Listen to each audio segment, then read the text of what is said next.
আসসালামু আলাইকুম। আপনারা সবাই কেমন আছেন? আশা করি সবাই ভালো আছেন। আলহামদুলিল্লাহ আমরা সবাই ভালো আছি। কে সকালবেলা পান্তা ভাত খেতে পছন্দ করেন?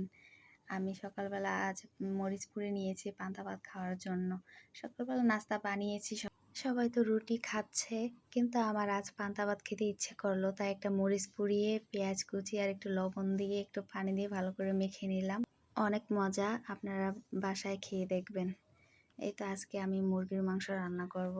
এখানে আগে থেকে আমি সব কিছু মশলা দিয়ে মেখে নিচ্ছি। আসলে আমি বিভিন্নভাবে রান্না করার চেষ্টা করি, যেমন একবার ভেজে তারপরে একবার হাতে মাখিয়ে। অবশ্য হাতে মাখিয়ে রান্না করলে আমার কাছে অনেক ভালো লাগে। এই তো চলে আসলাম, চুলায় জাল ধরিয়ে দিয়েছি। এখন আমি তরকারিটা রান্না করে নিব। আমি রান্না করতেছি, ওদিকে মোরগের ডাক শোনা যাচ্ছে। আসলে মার ছোটোখাটো খামার আছে, ওইখান থেকে সবসময় মুরগির বাচ্চার আর মোরগের আওয়াজ আসে। আপনারা সবসময় শুনতে পাচ্ছেন, খেয়াল করে শুনলে বুঝতে পারবেন। ভালো করে তরকারিটা আমি কষিয়ে নিচ্ছি। আসলে কষানোর মধ্যেই হচ্ছে তরকারির স্বাদ আসে। আমি চেষ্টা করি বেশি করে ভালো করে কষানোর জন্য। এখানে ঝোল দিয়ে ভালো করে ঢেকে দিয়েছি। এই তো এখন আমি আলু দিয়ে দিব।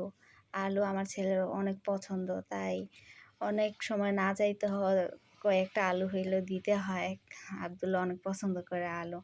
মুরগির মাংস ফেলে তো আলু দিয়ে ভাত খায়। তো এই তো এটা এখানে হয়ে গেছে কষানো। আমি এখন ঝোল দিয়ে দেব। এই তো পরিমাণ মতো এখানে আমি ঝোল দিয়ে নিচ্ছি। ঝোল দিয়ে ভালো করে নেড়ে চেড়ে তারপরে ঢেকে দেব। এই তো তরকারিটা প্রায় তো হয়ে এসেছে, পাশাপাশি আমার ভাত হয়ে গেছে। এই তো এখানে তরকারি হয়ে গেছে। পরবর্তী ভিডিওতে দেখা হবে। আল্লাহ হাফেজ।